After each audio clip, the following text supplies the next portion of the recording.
तो भागवत की एक विशेषता मैं आपको बताऊं, पहले दिन ही भागवत गाई भगवान ने।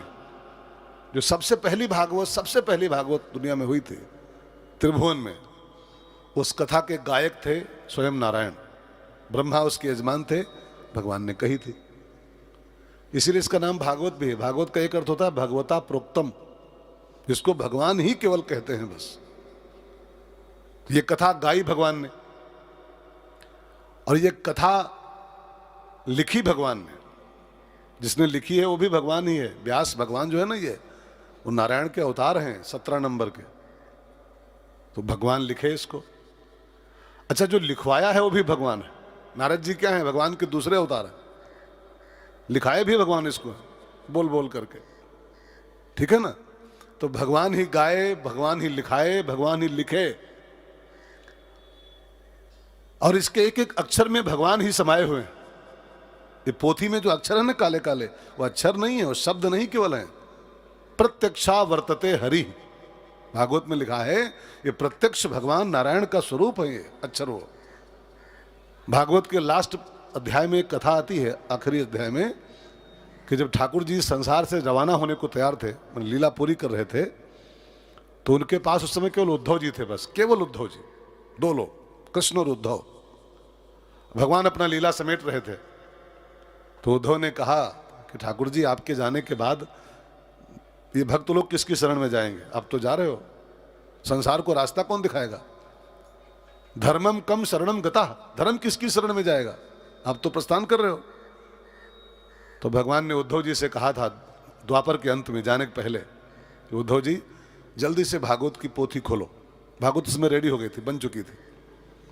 उद्धव जी ने भागवत की पोथी खोल के रखी भगवान के सामने, और भगवान ने जाने के ठीक पहले, लीला पूरी करने के ठीक पहले, भगवान ने अपना समग्र जो ईश्वरत्व था, ऐश्वर्य, इस भागवत की पोथी में उड़ेल दिया, समाहित कर दिया, और कहा उद्धव मैं कहीं जा नहीं रहा हूं। हर अवतार के बाद मैं जाता हूं, लेकिन द्वापर में जो मेरा कृष्णावतार हुआ है, मैं कहीं जाऊंगा नहीं। मैंने अपना पूरा का पूरा ऐश्वर्य इस पोथी में समाहित कर दिया है, मैं पूरा इसमें उतर गया हूं। हर अवतार में जाता हूं मैं क्षीर सागर, लेकिन अब की बार मैं जा रहा हूं भागवत सागर में। भागवतारणव, भगवान ने कहा है भागवतारणव, क्षीर सागर नहीं, अब की बार मैं भागवत सागर में जा रहा हूं। तो ये भागवत खाली कथा नहीं है, शह वर्तते हरि। तो भगवान ही इसको गाए हैं, भगवान ही इसको लिखाए हैं, भगवान ही इसको लिखे हैं, और भगवान ही इसमें समाहित हैं, तभी इसका नाम भागवत है। भागवत जो पूरा भगवान से युक्त है, उसका नाम भागवत। ऐसी भागवत कथा में हम लोग आज से प्रवेश करेंगे। हम सब दोनों बड़े एक मैं आपका भ्रम दूर करना चाहता हूं शुरू में ही। कई लोग मानते हैं कि भागवत सुनने से पुण्य होता है, भागवत में ही लिखा है पुण्य जगता है तब भागवत होती है जीवन में। तो भागवत से पुण्य नहीं, पुण्य से भागवत। एक और भ्रम समाज में फैला हुआ है कि लोग मानते हैं कि भागवत सुनने से पुरखों का उद्धार होता है, पुरखे तरते हैं। लेकिन हमारे संतों ने कहा है भागवत सुनने से पुरखे नहीं तरते हैं। जिसके पुरखे ऑलरेडी तरे हुए हैं, जिसके पुरखे ऑलरेडी बैकुंठ में हैं, ऊपर से आशीर्वाद देते हैं, तब उनके पेटों में कथा सुनने की इच्छा पैदा होती है। भागवत इसको सुन के नहीं तरेंगे, वो तर चुके हैं तब आप यहां बैठे हुए हो।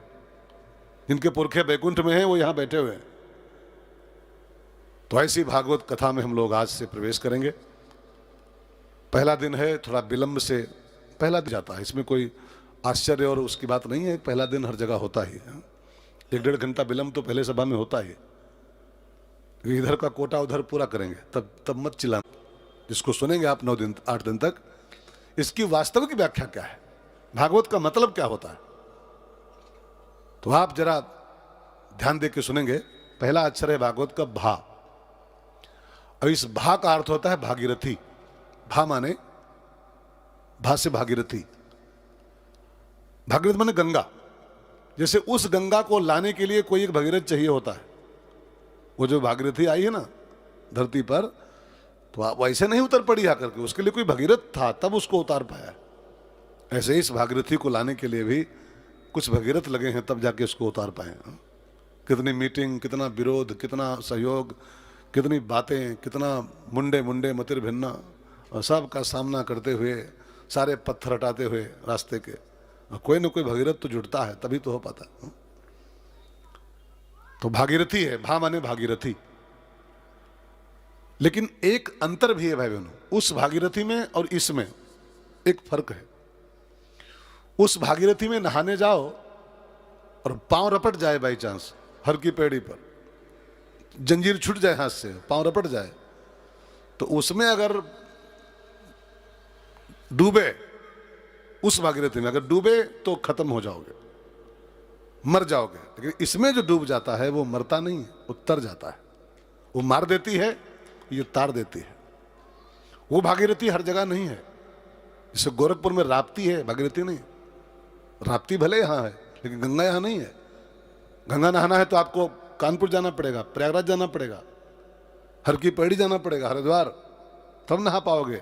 लेकिन ये ऐसी भागीरथी है, चाहे जहां इसको बुला लो, गांव गांव, नगर नगर, सकल लोक जग पावन गंगा, सकल लोक जग पावन गंगा, सकल लोक जग पावन गंगा, सकल लोक जग पावन गंगा। उस भागीरथी में केवल जल भरा हुआ है, पानी। लेकिन इस भागीरथी में व्यास जी के ऐसे सिद्ध संत की बानी भरी हुई है। उसमें खाली पानी बहता है, इसमें व्यास जी के ऐसे महापुरुष की बानी बह रही। तो है तो भागीरथी ही, लेकिन बस फर्क कुछ है, लेकिन है भागीरथी। भा माने भागीरथी। दूसरा अक्षर है भागवत का ग। गा का अर्थ होता है गगन सदृशम। ग माने गगन के ऐसी, जिससे गगन सबके लिए खुला हुआ है। ये हिंदुओं का गगन है, ये मुसलमानों का गगन है, ईसाइयों का गगन, ऐसा नहीं। गगन सबके लिए है, गगन सबके ऊपर छाया किए हुए है। ऐसे ही भागवत खाली हिंदुओं के लिए नहीं। अच्छा, अगर मुसलमान कोई आके यहाँ बैठ जाए या कोई ईसाई आके कथा सुनने बैठ जाए तो कोई भगाएगा उसको? जालन जी कहेंगे भगो यहाँ से, तुम नहीं आ सकते हो? नहीं ना। जैसे आकाश सबके लिए है, सबके ऊपर है, उसकी छाया, ऐसे भागवत भी गगन सदृशम, व्यापक है। क्या हिंदू, क्या मुसलमान, क्या सिख, क्या ईसाई, इस जगत गुरु ने इसको गाया है। अच्छा, अगर मैं आपसे पूछूं जगत गुरु माने क्या होता है?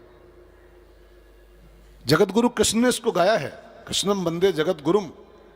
जगत गुरु का अर्थ क्या लगाएंगे हम लोग? जगत गुरु माने जिसने पूरे जगत को दीक्षा दिया हो।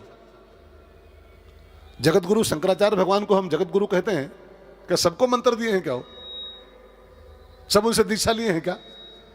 जगत गुरु का अर्थ ये नहीं करना चाहिए कि सबको मंत्र दिया है। जो जगत गुरु माने होता है जिसकी बातें, जिसके सेंटेंस, जिसके वाक्य, जिसके शब्द पूरे जगत के कल्याण के लिए, उसको जगत गुरु कहते हैं। जगत गुरु से मंत्र कौन कौन ले पाएगा जी? सबके गुरु अलग अलग हैं, लेकिन वो कहते हैं जगत गुरु शंकराचार्य, जगत गुरु शंकराचार्य। क्यों? क्योंकि उनकी बातें पूरे जगत के भलाई के लिए, जगत गुरु। तो गगन सदृशम, जो आकाश की तरह सर्वव्यापक है, सबके लिए जिसका द्वार खुला हुआ है, वो भागवत। और तीसरा अक्षर है व। भागवत का व माने होता है वर्धन। व मीन्स वर्धन। वर्धन मीन्स बढ़ाने वाली। ये हमारे जीवन में कुछ बढ़ाती है कथा है। क्या बढ़ाती है? पैसा बढ़ाएगी ऐसा नहीं है, आपकी प्रमोशन कर देगी ऐसा नहीं है। भागवत कुछ बढ़ाती है जीवन में। भागवत में लिखा है भक्ति ज्ञान वैरागाप्तो विवेको वर्धते महान। जो भागवत सुनते हैं उनकी भक्ति का वर्धन होता है। जो भागवत सुनते हैं उनके ज्ञान का विकास होता है।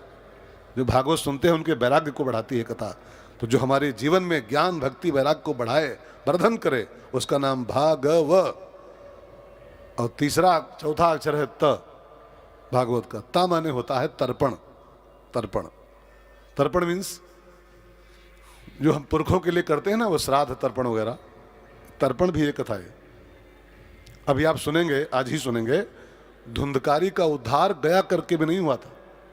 जो प्रेत था ना भागवत में बुतवा, हो गया भी कर दी गई तब भी नहीं तरा था वो। जिसका उद्धार गया भी नहीं कर पाती है, उसका उद्धार इस कथा से होता है। गया भी जिसमें सक्षम नहीं उद्धार करने में, उसका उद्धार भागवत करती है। तो वास्तव में ये खाली स्टोरी नहीं है, ये हमारे पुरखों का वास्तविक तर्पण है। भागवत जो सुनते हैं उनके पुरखों का तर्पण हो जाता है। तो ता माने तर्पण करने वाली कथा। ऐसी भागवत कथा में हम लोग आज से प्रवेश करेंगे।